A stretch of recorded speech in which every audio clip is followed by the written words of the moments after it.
course. I don't know the rules. I'm just here to. I was asking politely. You did, yes. You, my friend, are a public forum. That's correct. Hey, Bob, I was being just. did you see this? Like your house is in? It didn't for every town.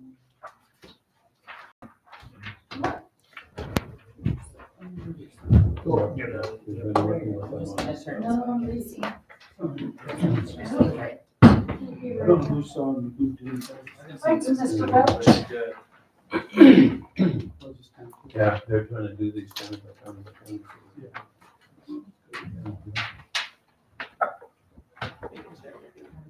No, They did do I didn't know. 15 copies. What are you handing out there? I'm gonna give you one again. Don't worry about it. When we're all done, I'll give it to you. All right. It's a quiz. It's an invoice. There's always a quiz after time, but it's open book. I can't get my fingers to work. And for the chair, it's I've seen the stuff on the policy center. Yes. have you seen that? I hadn't yet. Well, actually, I hadn't seen yours specifically. I'd seen Other counties? some others, yes. I just thought it was interesting. It is, it's good information.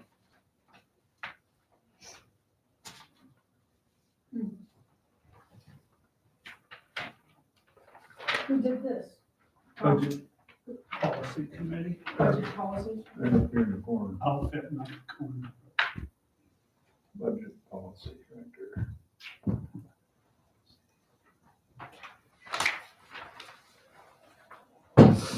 Cool stuff. Okay, John Jackson's chairman, he's not here today. He might be up at Taylor's place getting things done. Yeah. But anyway, He's a misfortune. we called Taylor the other day, this Medicaid expansion, I'm really a rookie on it. I don't even know how to explain it. I've heard a lot of good stuff with it, so I called Taylor. Thanks for you guys coming down here to do this, 'cause I just wanted to learn a little bit more. 'Cause I think the words Medicaid expansion is probably gonna come up in the session a few times. And yeah, I just wanted a little information and education on this part, so thanks for coming. Yep. I appreciate bringing the, Yeah, I thought maybe you could do this, but man, Heather and Bob's here, man, we're really. Right. And when it comes to policy, I'd say they know the policy so much better than I do. I know like how it impacts us here locally and how important it is for our local hospital to have this. You know, Medicaid expansion, a lot of times when we talk about this, they're like, oh, they're expanding further, and that's not the case. We want to keep the Medicaid program the way it is moving forward. When there's, correct me if I'm wrong, there's a sunset written into the law that happens in July of 2025. And so, you know, it's been working so well for us here locally around as well as the state that I just wanted to get information out there on like what the impact would be to us if we don't get some legislative action happening to continue that forward. So, yeah, that's kind of I'm happy to answer any questions as well, but they do have a presentation that they tailored specifically for our county here in Beaverhead. So, Yep. And Heather, she sits on the State Workforce Investment Board with me, and last year I chaired this WIOLA committee, the one with the fence, and We what? Workforce Innovation and Opportunity, or Act. Yeah, so that's what it is. And so she's the chair of it this year, so we work quite a bit together. I'm sort of surprised. I guess I knew you belonged to the hospital association, so I shouldn't have been surprised. Yeah, she does a lot on the state workforce on this piece of it, so thanks for coming, Bob. You saw it, Tom. I appreciate you coming with a little of this background information for us too, so. Heather, Are you okay? are you gonna do it, right? Yeah, All right. all right. I'm not sure how I'm gonna. Because it's a PowerPoint, you're probably just gonna have to scroll through Scroll. it, just, yeah, or using the mouse. Here we go, okay. So I'm gonna stand over here just because I'm gonna have to move back and forth. So, again, my name is Heather O'Hara. I'm Vice President with the Montana Hospital Association, and I'm actually a registered nurse. I've been a registered nurse now for 30 years. I just had my anniversary in May, which is hard to believe, it's been 30 years. Been with the association now for 6 years, and prior to that, I did a lot of different things in my career. So I'm really happy to be here. I'm originally from Fort Benton, Montana, so I'm a farm ranch girl, as much like here in Dillon, Montana, actually. And I have a son going to school here at Western, so I love this community. So it's nice to drive down today. So thank you for having us. As Taylor mentioned, we're here to talk about Medicaid expansion, and Taylor's right. We're not asking to expand the program. We want to keep the program as is. So we'll just go through some information. Please stop me if you have any questions. I'm happy to take any. All right. Maybe. So, like I said, I'm from the Montana Hospital Association, and really what our principal mission to do is to advocate for the interests of our members. And I'm really proud to say that all the hospitals in the state of Montana are members of the Montana Hospital Association. So when I go up before and I testify at the state, it's really nice to be able to say that. I think that comes with a lot of good information, and it's very powerful, letting everyone know that all the hospitals are members. We also have members that are hospitals. So that's another thing I'm very proud of, is that we provide membership and we provide advocacy to the whole continuum of care. So we also do nursing homes, we do assisted living, we do home health, we do hospice. So there's a lot of entities that we provide advocacy on. And the nice thing is we talk to one another and we all need one another. So it's really nice to have that under the umbrella of Montana Hospital Association. And that's just exactly what I just said. So let's dive into it. So what is Medicaid? So it's a state and it's a federal partnership. So it's a partnership between both the state of Montana and the federal government. There's 3 different kinds of Medicaid, and that's when it gets kind of confusing in regards to what Medicaid is. The first one is your traditional Medicaid. That's for your very, very low income adults, your children, pregnant women, elderly adults, and people with disabilities. That's your traditional. And then we go into the expansion population. These are individuals that we provide health care coverage for low-income adults. They're not as low as what would be for traditional, and I'll get into that in just a little bit in regards to dollars amounts. And it's for ages, it's for adults. It's for 19 years old up to 64 years of age. And they have to be up to 0 to 138% of poverty. And I'll show you that in just a little bit. There's also Healthy Montana Kids, or HMK, and that's also part of the Medicaid, or formerly known as CHIP.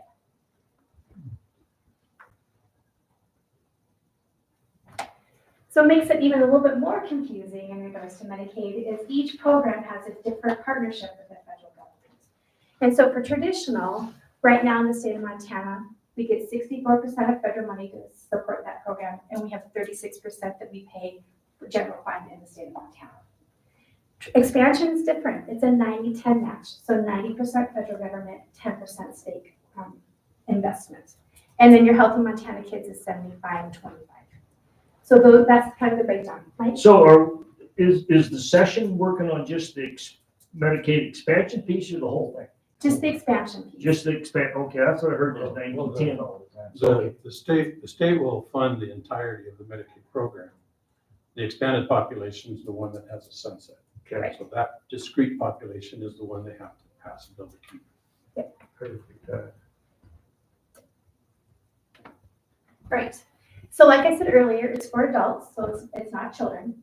And it provides healthcare coverage for ages 19 to 64.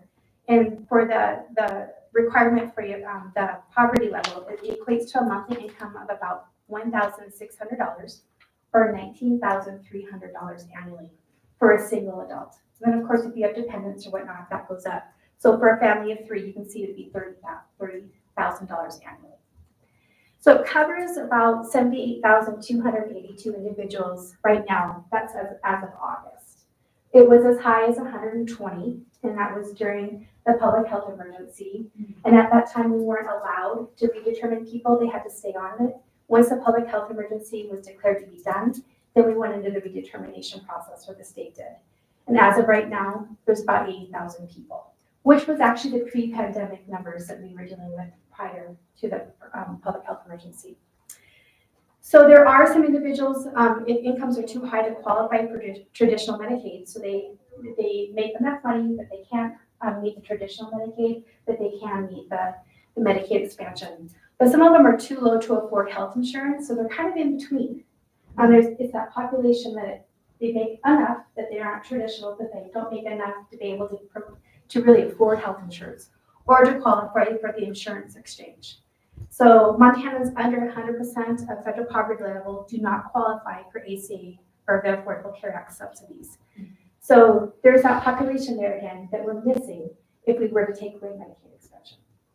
And again, without coverage, individuals access to healthcare in most emergent and expensive situations. So if they don't have a doctor, they can't go to the doctor, they can't afford to go to the doctor, where do you think they're gonna go for the healthcare?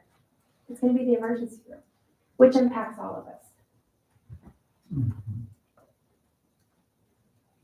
So a little bit about the timeline. Commissioner, you kind of were asking about this. So it passed in 2015 during the legislative session. It saved the state of Montana $27 million. And remember that number in the back of your mind, because I'm going to go back to that. It passed again in 2019. And in 2019, they put that caveat in regards to there had to be a sunset. That's how it got passed. So right now, currently the program is set to sunset on June 30th of 2025. This session that we're coming up here soon in January, we must remove that sunset in order for the program to continue. So that's really what we're here to talk about today. Remove or extend. Remove or extend. Is that the possibility too with the legislature? Oh, Probably absolutely. just extend. I think there's a lot of opportunities out there. Okay. They might want to put another sunset in, I don't know. But if we don't deal with it and something doesn't get passed, it will be done on the 30th of June. So a little bit about the expansion population or the demographics of it. This was a study that was done in 2019 by the Department of Revenue and Labor, so DLI. They are doing another study right now. It should be out right before the session. So I'm happy to send that to all of you if you want me to. But it kind of tells you about the people that are receiving Medicaid expansion. Approximately 66% of Medicaid eligible people are working. And you will hear, this is some of what we hear at the legislative level is people aren't working. And that's really not necessarily true. 66% of them are working, 10% of them are students. So they're attending school full-time or whatever it may be. So we're up to 76% of the people are either working or they're going to school. 13% are either ill or disabled. They can't work, or they're too ill to work. They're disabled. 8% are caregivers. I know all across the state, childcare is an issue. And so people aren't able to find childcare, so they're having to stay home, take care of either children or they're taking care of elderly parents as well. So that's 8%. So there's 4% of others that could be working but are not working. So the argument of people aren't working actually is not true. Also, it's important to know that 8,000 Montana businesses employ Medicaid eligible workers. So our businesses also rely on this program for them to be able to provide or to encourage their workers to be able to get health care through this program. 84% of Montana private businesses have at least one worker on Medicaid. So here's the money part of it. So the total program, and this is just Medicaid expansion, it costs about $2.15 billion. So that's every 2 years, it's a biennium budget. The state general fund, what they chip into it is an $82 million biennium budget. The state special funds is about $55 million.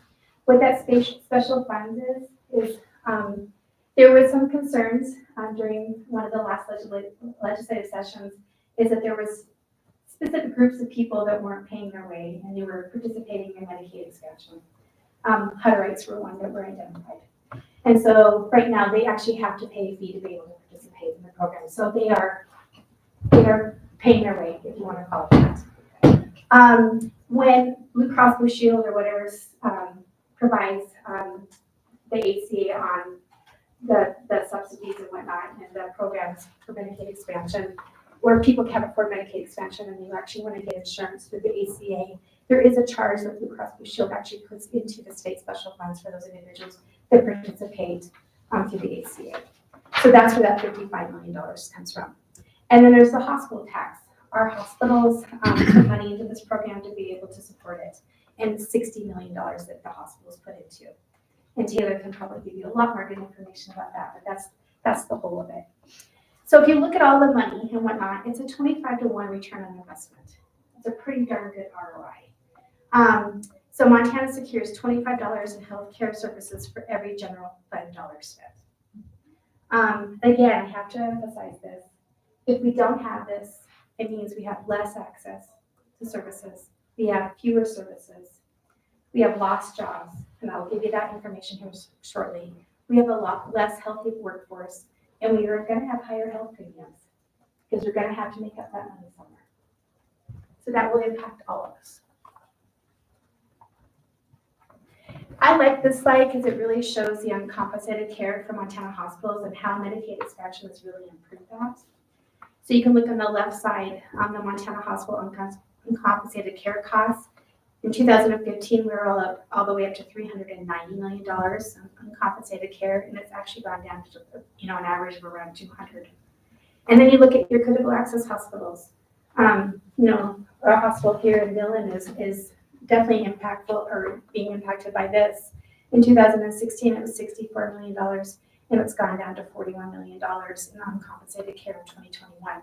So I guess in short, the care that we're providing, we're actually getting compensated for, which is huge. Every business needs to be able to be able to pay for the services that they're providing. And this is just an example of the hospital closures that have occurred across the nation.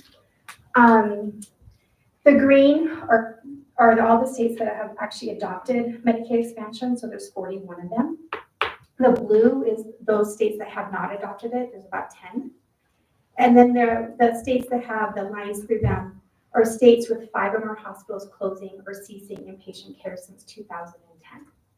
So it's a direct correlation that Medicaid expansion is very supportive and very helpful in making sure that our hospitals and our small communities, which is very important for all of our communities, that are able to be sustained.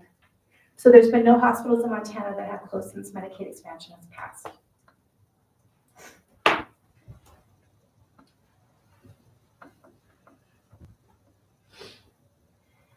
So this is the inpatient DRGs. DRGs are diagnostic related groups. So they're groups of individuals that receive the same kind of service.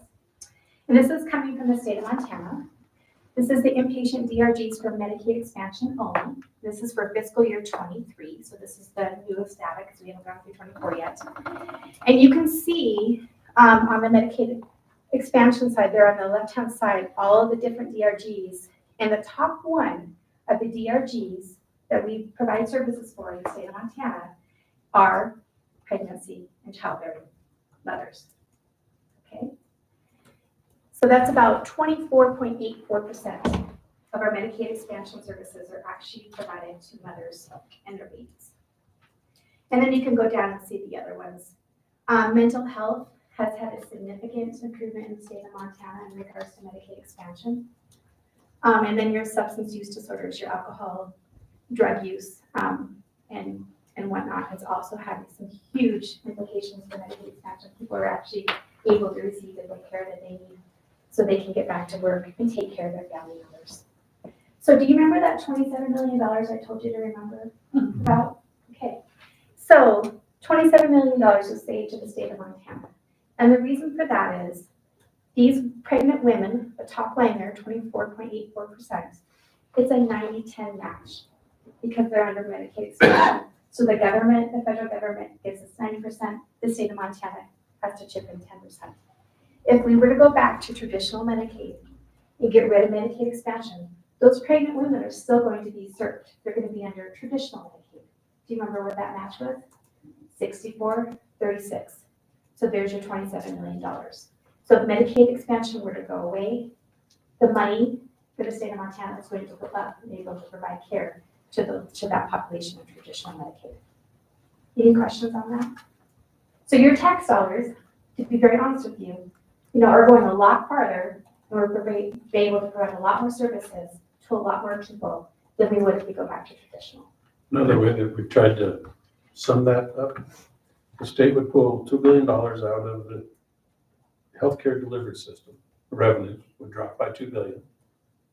80,000 people, most of which would end up uninsured. The state of Montana will spend more general fund without it than they will with it. So the leveraging that you get with the state money disappears, and the state actually has to tax higher without it than with it. And that kind of is, you think if I got rid of it, I'll save money. If you get rid of it, you'll spend more money. And you'll have a lot less in delivery of services and a lot less covered people. Yeah, and these cases don't go away, that's what you're saying. No. They show up at your ER, and you can't Yes. turn them away, really. I mean, No. that's part of medicine, you gotta treat them. Yep. Whether they pick They their don't have a ER. lot. Thank you for making the math simple. And that makes it easy to defend when we're up in Helena, right? Trying to defend this thing. Well, actually, I mean, I don't like to simplify things, but honestly, to me, it's really simple. In regards to how it is. Well, I think maybe to better understand it too, for those that are not real familiar with Medicaid, so they don't pay 100%. So if your office visit is $150, Medicaid doesn't cover the hospital's $150, correct? They only pay a percentage. Yeah, we charge what we charge. They pay Yep. what they want. Medicaid pays different than what we Right. charge, but. Well, it's that uncompensated care that we talked about, you saw what it was in 2015, 2016. It's just gonna go up. And so, how does that impact us with our premiums, right? It will have an impact, definitely. So this, I always like to bring in how it will impact your community, because I think it's really important. So these are all the claims data that we've been able to have over the last, I think this is for 2023 as well. Can you zoom that? Is that So, we possible? got it in the paper too. You got it in the paper, probably just a small. Smaller. Do you want me to make it bigger? Yeah, just so you can see. That's why they sell us glasses. I think it'd be really helpful to see. I can even see this. Since it's a PDF, I don't know. Oh, there you go. Yeah. Good job. All right. Thank you, Taylor. All right, so these are the Medicaid expansion dollars that have actually been put into your Beaverhead County. And so these are the claims that have been paid out to those individuals in your community, okay? So ambulance, $22,000. Your critical access hospital, $4 million. Oh, I thought there was a question. No. Dental, you can see dental, $152,000, and then you can go down the list. So these are all individuals within your community that are providing services to those county members within your county, your neighbors, your friends. And this is where the money is going into to all the different providers. So what's at risk? Let me scroll down. What's at risk is $6.5 million. So if you think this goes out of your community, this won't impact your front street, I think it will significantly. I mean, look at your pharmacy, $1.3 million. Hospital does not run a pharmacy. Outpatient, those are that's Blacktail, Safeway. Your social workers who are actually providing your mental health care in your community, some of them, that will be, that's money out of their pocket. Your public health clinic, your physicians, that might be independent physicians or your nurse practitioners in the county that are private, that's going to impact all of them. And I've got some more, I think I've got some more information, but if we impact their checkbooks, it will impact what they can spend in your community. Better Qualified Health Centers, Blacktail Clinic. Almost 300,000. University. Home health, it's not much, but still, it's a lot of money to leave your community. Now I need to. Turn the button the other way. There we go. So here's the economics of it. So across the state, there's been 7,500 jobs that have been created since the development of Medicaid expansion. There's been $475 million in personal income per year that has been as a result of Medicaid expansion. That's $775 million in economic activity per year in the state of Montana. And I've got your specific data here shortly, but I wanted to show you the big picture. You'd add another $27 million at least to your state budget per biennium. And it's really about the stability of your healthcare in the state of Montana. you having the services that you need at the time you need it. And it's also the health of your low-income workforce. You know, if you have those individuals that, you know, can't afford healthcare, but they, you know, and we'll talk about what groups of individuals these are, but it's usually your front of staff individuals, the restaurant industry, your hotel industry, some of your, you know, your ranch individuals who are working on your ranches or whatnot. If they are able to get daily or weekly or whatever healthcare that they need, guess what they do? They show up to work because they're healthy. So that also will impact your workforce, which is already struggling, like it is everywhere in the state of Montana. So like we talked about, every county has at least 30% of their businesses employing someone that has Montana Medicaid. 57% of private Montana businesses have at least one employer enrolled in Montana Medicaid, including 38% of businesses with 5 or fewer employees. And then 16% of the private sector workforce is enrolled in Montana Medicaid. So it is impacting all your businesses, and this will impact your businesses if they work, if Medicaid expansion were to go away. I think we've talked about all of this. I think I want to kind of emphasize that second bullet there. In 2021, expansion supported preventative services for 61,000 people in the state of Montana. That means like going and getting, you know, your annual exam, colonoscopies, all of that good stuff that you should be doing on a regular basis. And what it is, it's preventative. So when they do have to get, God forbid, cancer treatment or whatnot, it's done early and not at the tail end of it. Mental health services for 34,000 people across the state of Montana, and substance use disorder for 5,500 people. This is a really important thing for people to see. Before Medicaid coverage came to this group of people, the state provided very modest programs funded by general fund, 100% general fund. So when you needed outpatient mental health care, for example, you were uninsured. You didn't have a state coverage for that. So you could get what you could get. For people that needed inpatient alcohol treatment, you went to Galen. You know, that's where people went. Well, they're full up. They only had a small block grant that funded that service. So if you needed to get the care, you went on a waiting list. And so you essentially just sat and waited for a slot to open up. Now you can understand someone really struggling with mental health or substance abuse. You need to get alcohol treatment. They can't get in. They're stranded. They're just stranded out there. There's over 100 new treatment centers for alcohol and substance abuse in Montana now as compared to 2015. So the access, and that's really why I want people to understand this, is that if you don't have this, they're not covered. They don't have this access, and they stay with those real serious conditions untreated, unless they can just get it on their own, right? I mean, they're just struggling to find it as best they can. So I think that's really important not to lose. This is about those people too. Thank you, Bob. So here's Beaverhead County.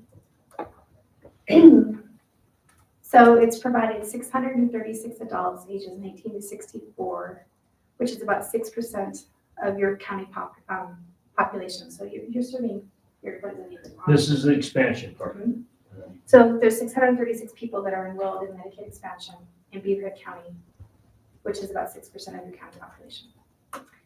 Of those individuals, from November 2023 to October 2024, they've had 487 preventative services. So again, those colonoscopies, annual exams, whatever it may be. Mental health services, 231 people in your county have received that. And then colon cancer screenings is 23. So as regards to economy in Beaverhead County, it's created 39.7 jobs. The labor income is about $2.1 million that comes specifically to your county. And then $5.8 million in total output. So they spent $5.8 million.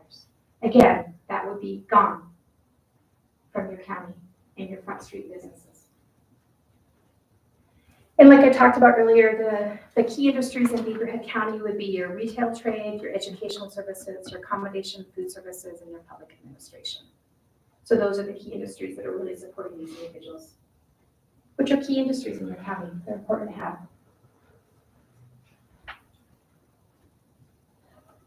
Right up top of your head, what's your payroll up there per year?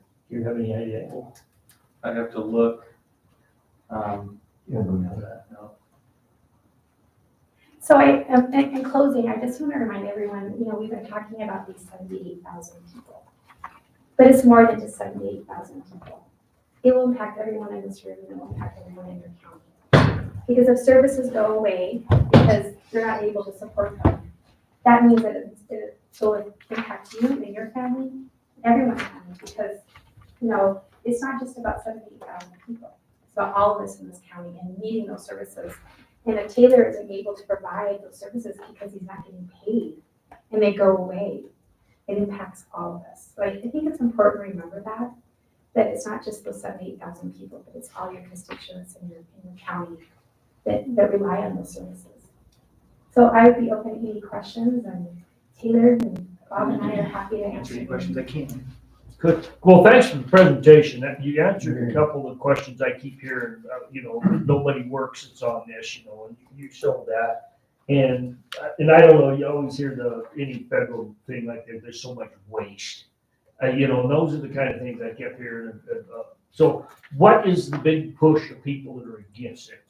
What's it? Is it just the dollar and cents out of the general fund, or what's the other side keep gonna be telling me when I run into them? What's the big push? Why not? Yeah, it's a great question, because you'll hear a lot of people say that they're very concerned that it's a program that today it's a great deal, and the federal government may change the deal. So we then put this in place and they pull the rug out from under us. So in our statute contemplates that, because it automatically kicks the question of how to run the program back to the state legislature if the feds change the deal. Okay. So if they change the deal, we rethink what we're doing. So it's not carved in stone, it's actually carved in reverse. The other thing that people get real concerned about is, are you giving them an incentive not to work? You're giving everybody the social support services, and you get down the list, whether it's housing or food stamps, or you just go down the list.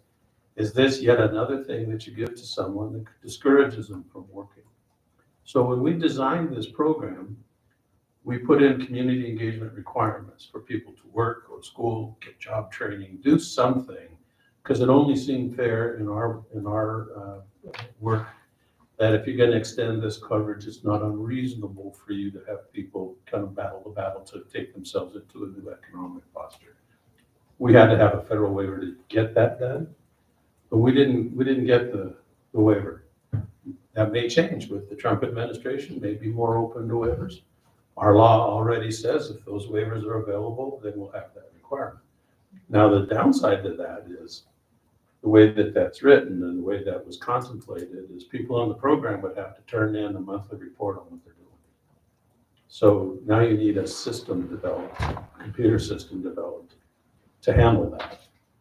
And then you need the people that are going to look at 80,000 reports and act on eligibility based on 80,000 reports. So that's going to grow government in a pretty substantial way. But if that's kind of the thing you have to have, that's why that study's so important, because there was that whole mythology of people just won't go to work if you give them this program. So the state went to work looking into those files, looking at their income tax, looking at their employment records, and found out, my gosh, they are working. Because getting a Medicaid card doesn't put the lights on. It doesn't get you food. It doesn't get you anything. It's just that if you get sick, you have a way to access care. So it's not a big disincentive to working. The other thing we did, and I think it was really kind of cool that Montana did this, we're the only state in the country that did this, is we put a link into our Department of Labor to actually actively reach out to people on the program and see what they might need to do in order to boost their economic potential. That might be getting a GED. That might be learning how to do a resume. That might be just learning simply how to interview. Now, it was really, pretty bold on our part, because we were trying to fund training programs, things like that could be accessed. And now you've said, yeah, I'd like to apprentice and become an electrician. So we bolstered apprenticeships, things like that. So we weren't just saying, you're on your own. We were trying to build in an outreach. Now that got defunded. So they just didn't have this big wave of people take advantage of this that we were hoping would be the case. So they kind of figured, well, they weren't getting that boost out of it that they wanted, so they defunded it. We're gonna try and get that refunded to put it back in place, because we still think it's important. That if you're gonna say, we expect you to pull yourself up with the bootstraps and we expect you to do better, that we have some way to help you do that, right? To find the people who can. One of the biggest impediments we ran into on job training, it's really hard for people that are working minimum wage to take the time off to go to job training. That's really, you just find yourself in really odd situations, like the 4% that aren't working. We cover Montana state prison inmates with Medicaid. We actually cover them. I've heard of that. It used to be that was all on the state's nickel. There's a hook, a really weird little hook in the Medicaid program that if someone comes out of prison and gets overnight care, inpatient care or hospital, Medicaid can pay that.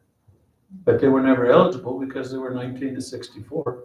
There wasn't a category for them to be in, so they didn't maintain eligibility. Now they do.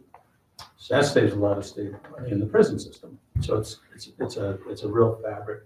So when people say it's about work, it's about disincentives, it's about whether or not they should be able to fend for themselves.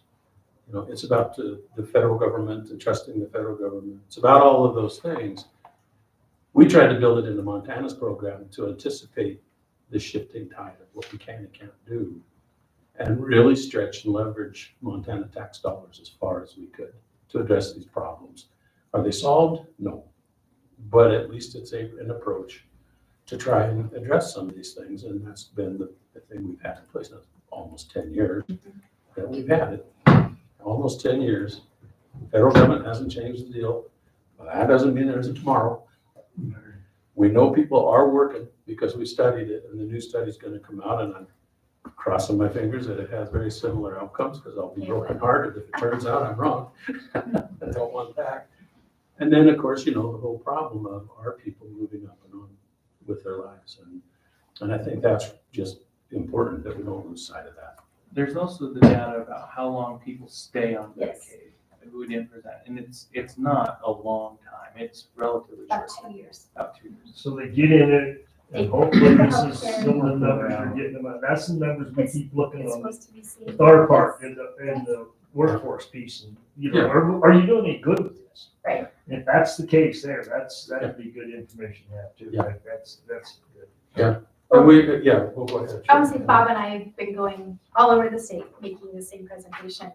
And I was at 2 different hospitals giving this presentation to the boards as well as their staff. And we've had a couple of people raise their hand and say, I was on Medicaid expansion and it was because of this, but now I'm going back to school. One individual is now a pharmacist. So there's a lot of good stories out there in regards to, and the program is doing exactly what it's intended to do, is to give people, healthcare so they can go to work, so they can better themselves and get off of it. But it's there to catch them too. When, you are a family of 4, you get divorced, your husband was the primary caregiver, and now you're with 3 kids, and you're like, what do I do? So, yeah. Yeah, I like to tell this story because it was really quite moving when we did our initial hearings. There was a fellow from Kalispell that came in to testify. He had been a pipe fitter all his life and had always, had his own business. He was a hard worker. He never counted on the government for anything. And he kind of wore that like a badge, like we all do. I never needed it, and I never got it, and I don't want anything to do with it. Got a heart problem going. So he started to physically fail, so he could no longer work as a pipe fitter.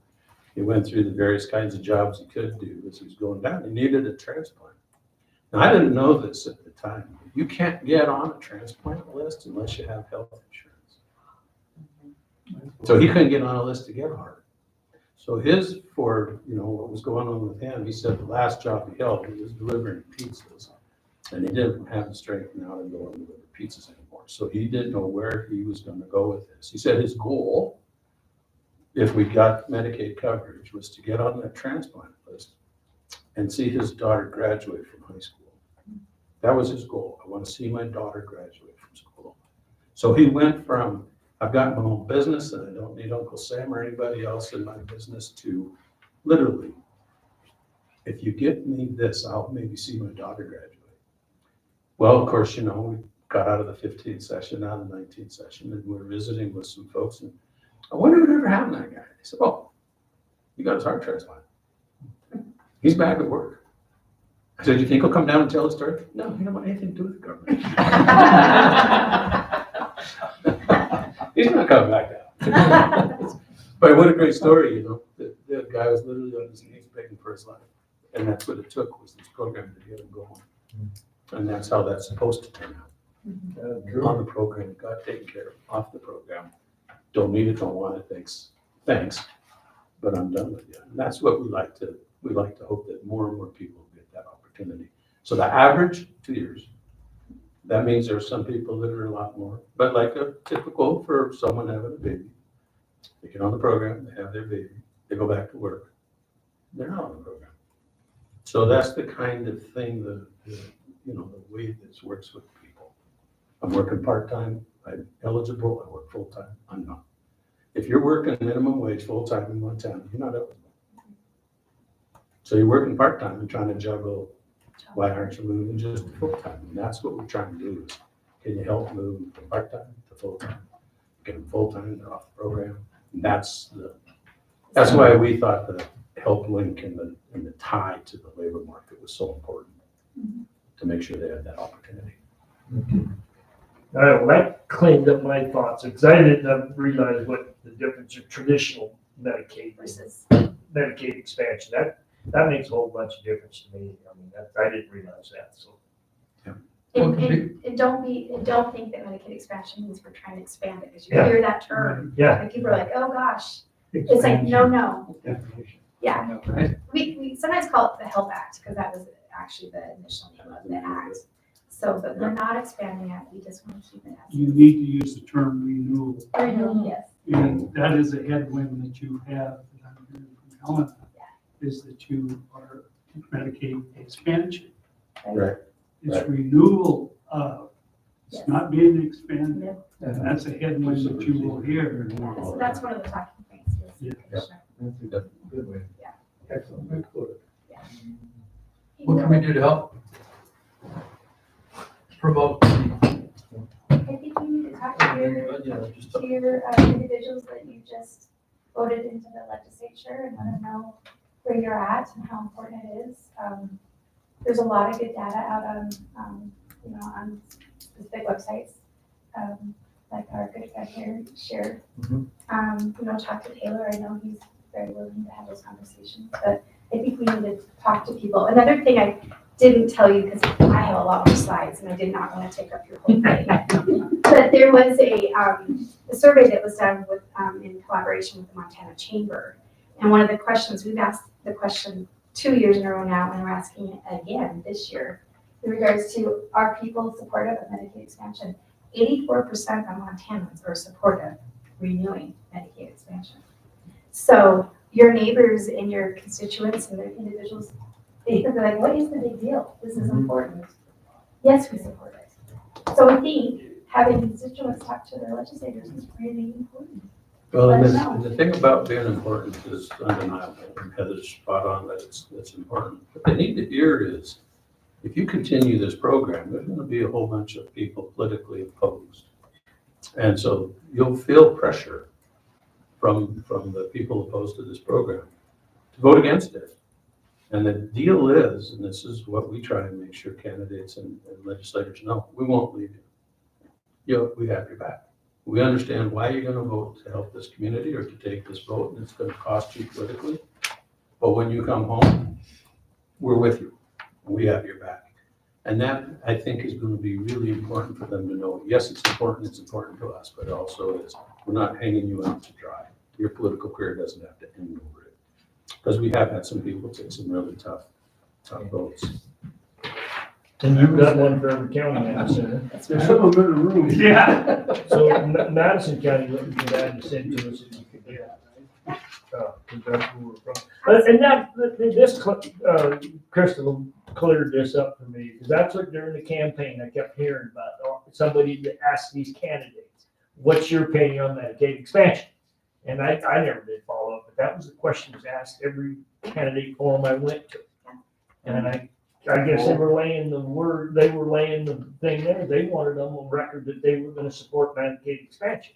Our elected representatives Yeah. vocalized that they would support the continuation of Medicaid expansion. Yeah. So Ours did, ours did, Yeah. so it's on their shoulders now, and so I think communicating with them, continuing to support it is gonna be a big thing. Cause they are, like Bob said, there's gonna be people in Helena and lobbyists and stuff that are gonna go against that and try and convince them elsewise. But I think their constituents voted them in under the assumption they would be supporting it. And what would Zinke's piece be, at the federal level, just to make sure that they don't pull the rug out from underneath Right. us, is that? Yeah. That would be the concern So there, that- because I that know he counts was on- grilled on this pretty good there for a Yeah. while too. Yeah, that counts on Congress, That's to sort of- make okay. sure. And of course, I think when you look at the troubles that the United States faces, deficit and, the design of social programs and all that stuff, that's gonna take a lot of serious work at the federal level.